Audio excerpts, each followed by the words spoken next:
In today's video, we're going to show you how to rearm your Seachoice inflatable PFD.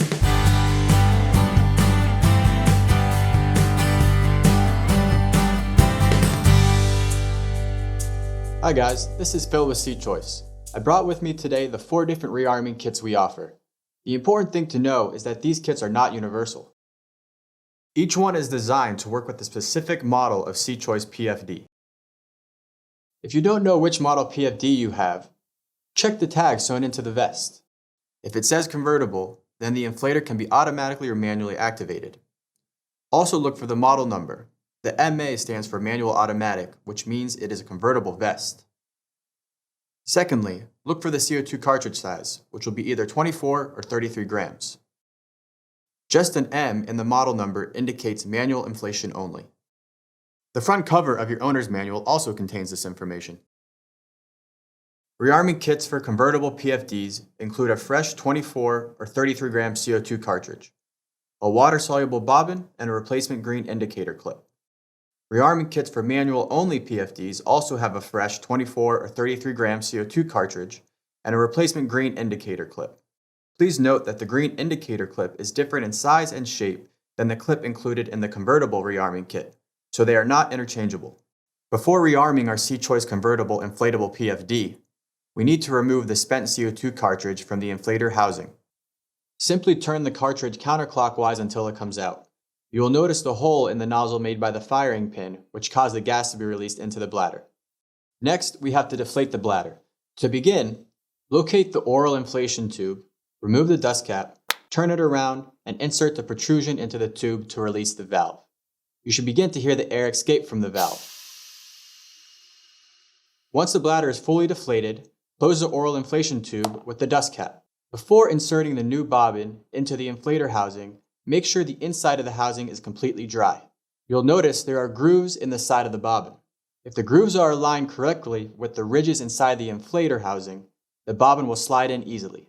When inserted, the water-soluble material in the bobbin should be facing down and toward the threaded end of the inflator housing. Next, screw the cap onto the inflator threads using a clockwise motion. If you still see any of the red indicator, keep turning the cap until only the green indicator is visible.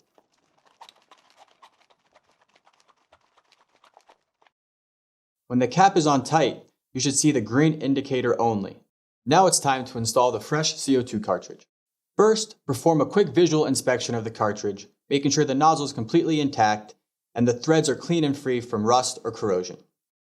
Screw the cartridge into the top of the inflator housing using a clockwise motion. Make sure it's in there nice and tight. If the green indicator clip is still attached to the housing and undamaged, there's no need to replace it now. If the green indicator clip is missing, take the replacement and insert it over the red lever in the housing. Push it firmly until it snaps into place. Finally, fold the bladder neatly into place as shown, and secure the outer covering with the hook and loop sewn into the material.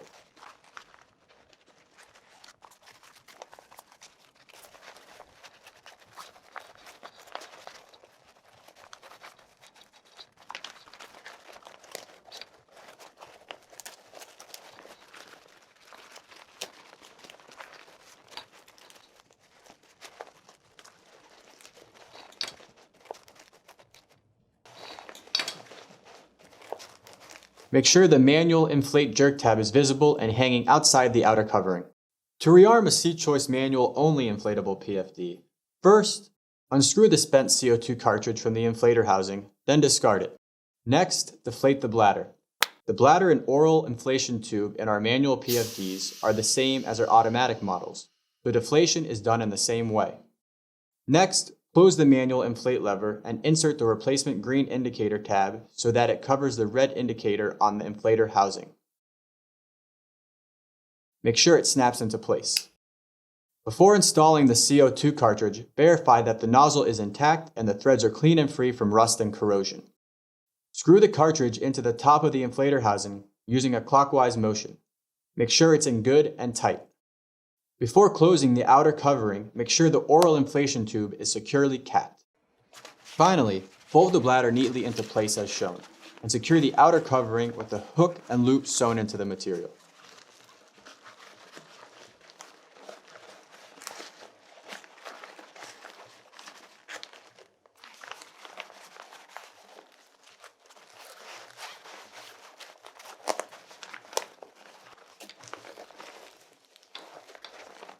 Make sure the manual inflate jerk tab is visible and hanging outside the outer covering. Alright guys, thanks for watching. Please like this video and don't forget to subscribe to our channel if you haven't already. Also, if you have any questions, go ahead and put them in the comments below. So until next time, we'll see you on the water.